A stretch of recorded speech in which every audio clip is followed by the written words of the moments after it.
Christopher Koch, or Dudus, as he's known on the streets of Kingston, Jamaica, is one of the most feared men in the world. He's a ruthless drug lord who has been known to kill rivals and innocent bystanders alike.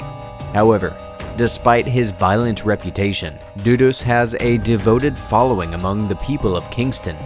You must be wondering why people still follow him despite his bad track record. Welcome to Criminist.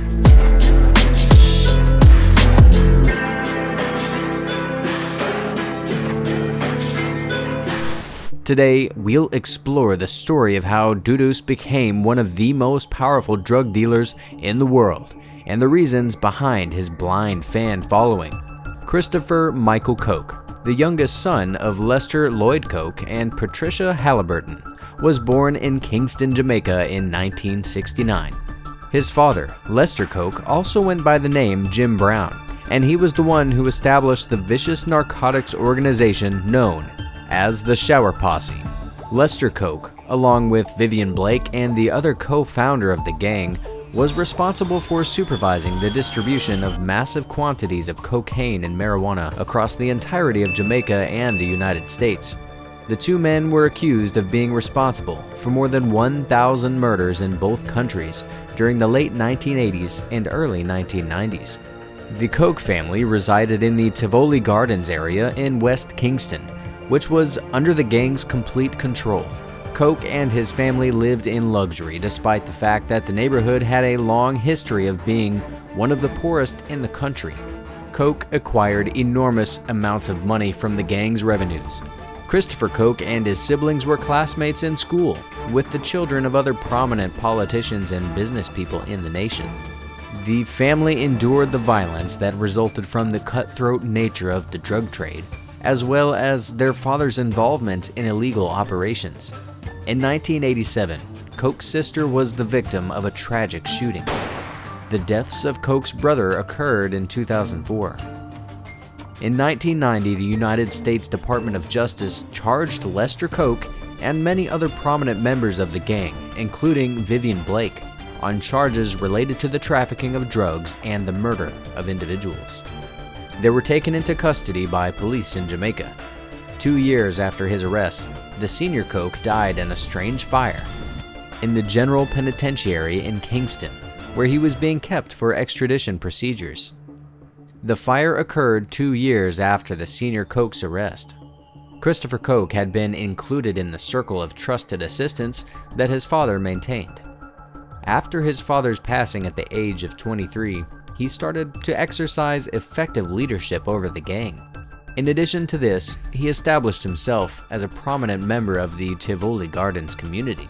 He provided financial assistance to the area's most fortunate residents, worked to increase job opportunities, and established community centers to aid children and others.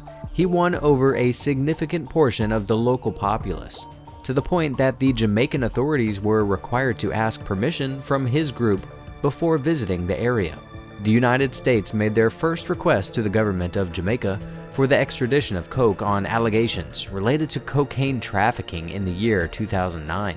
At first, Jamaica's Prime Minister and leader of the Jamaica Labour Party, Bruce Golding, refused to extradite Koch. Koch was wanted for drug trafficking. He said that the United States has gathered evidence on Koch via the use of warrantless eavesdropping. Evidence obtained via eavesdropping was the impetus for the United States to request extradition. On May 17, 2010, Golding gave in, and the authorities issued a warrant for Koch's arrest as a result of the situation. On the 18th of May in 2010, Senator Tom Tavares Finson resigned from his position as Koch's attorney in order to avoid a conflict of interest. As soon as they heard the news, followers of Koch started organizing protests and arming themselves. After a series of shootings and firebombings that occurred inside the city of Kingston in late May 2010, the national government declared a state of emergency and put the city under its jurisdiction. On May 24, 2010, military and police forces collaborated on a massive operation in Kingston, Jamaica, with the goal of apprehending cocaine.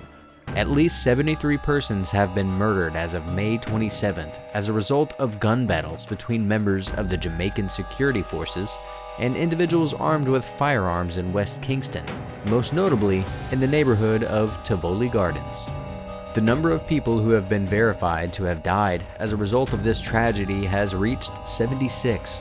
According to an article that was published in The New Yorker by Matthias Schwartz, the total number of fatalities was 74, which included one soldier.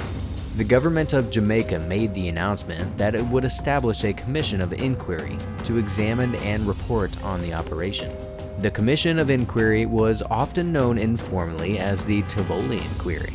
Judge Sir David Simmons of Barbados serves as the panel's chairperson, and he is joined by Justice Hazel Harris, Professor Anthony Harriet, and Velma Hilton QC. While attempting to reach the United States Embassy in Kingston to surrender, Coke was stopped at a regular checkpoint and taken into custody. He tried to disguise himself as a woman by donning a woman's wig, owning a second woman's wig, and donning a pair of sunglasses designed for women. Nonetheless, the security personnel were able to spot him through his disguise. During the process of attempting to arrange the surrender, Reverend Al Miller, an important evangelical clergyman, was also imprisoned. Miller said to the police that Coke requested his assistance because he feared for his life if he turned himself in straight to the authorities. Miller had helped him make it possible for Coke's brother to turn himself in a month earlier. Coke willingly gave up his right to an extradition trial out of concern for his own safety, so that he may be transferred to the United States to face his charges there. Coke had said that the desire to put a stop to the drug-related bloodshed in Jamaica, to which he had lost his sister, brother, and father, was the driving force behind his decision to turn himself in and face charges.